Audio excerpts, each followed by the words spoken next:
Hey everyone, it's Hannah here with SOC 333. I apologize in advance. It's a rainy day today, so you might hear some of the traffic more loudly than you normally would. But this is just a quick video covering week 11, which is gender-based violence in the prison industrial complex. So this should be a little bit of a shorter week compared to previous ones, because you only have one reading and it's a transcript of a keynote Beth Ritchie gave at a conference. So it's less dense and easier to get through compared to a lot of the other readings we've done this semester. And it's not super long. I wouldn't say it's the shortest thing you've read, but it isn't the longest, and it's the only reading you have. So just keep that in mind and think about the prison industrial complex and all the intersectional ways we've been discussing that topic, such as the way the black community, the Latino community, the Native Hawaiian and Pacific Islander community, and the LGBTQ plus folks have disproportionately been impacted by the drug war and mass incarceration. So on top of that, Beth Ritchie is also saying that we need to think about racism within prison abolition movements and police reform movements, and we need to think about all of the different feminisms that exist to examine these issues that impact our social institutions, our everyday lives. And so I hope that rather than thinking about something completely new this week, you're able to very nicely apply that transcript to some of the other material we've covered this week to think about criminology and the prison system in an even more intersectional way. So you can see here, this is what week 11 looks like, and the video I'm creating now will go here. Okay, so the reading you got to do, this is an overview explaining most of the stuff I just went over.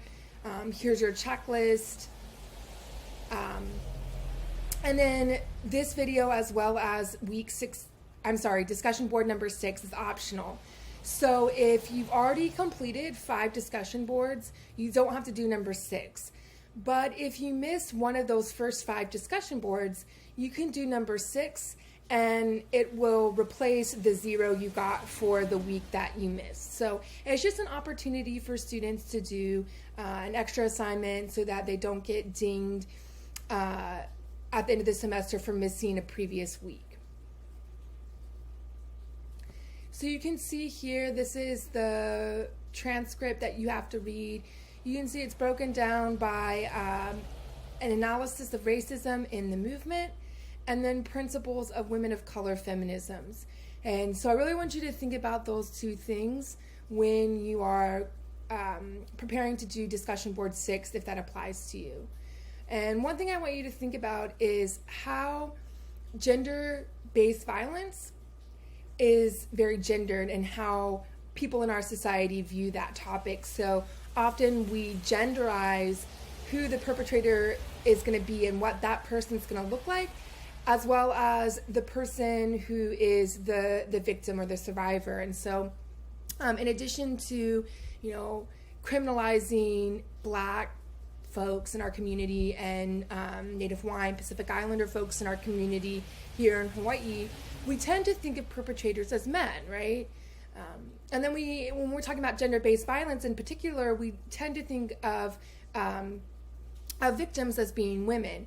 But we know from the excerpts we've been working with in the anthology Captive Genders that in fact the LGBTQ plus community, which can include gay men, but also gender non-conforming, non-binary, and trans folks, they're disproportionately targeted as well when we're talking about hate crimes against the LGBTQ plus community, and that falls under the purview of gender-based violence. So just something to keep an eye on when you go through this transcript and read everything.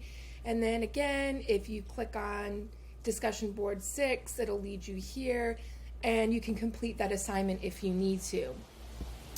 Looking forward, we'll be talking about gender-based violence a little bit more in week 12, but these weeks toward the end of the semester are shorter for a reason. I really want students to focus on drafting their final paper for SOC 333.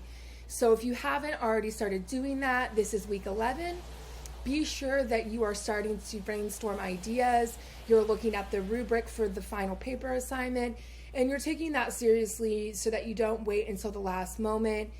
In week 13, you will be asked to trade and grade the full draft of your final paper with someone else in your class that you've been assigned to. So don't wait until the last minute to put that together. And that's all I got. As always, if you have any questions or comments, feel free to email me or your TA, Brianna. And especially if you're having problems related to COVID, whether that's, you're sick or you're taking care of elders in your family or children in your family, you can always reach out to us. I'm trying to be as accommodating as I can with everything happening right now. We're living in unprecedented times. So always feel free to reach out to us. Have a great week, everyone.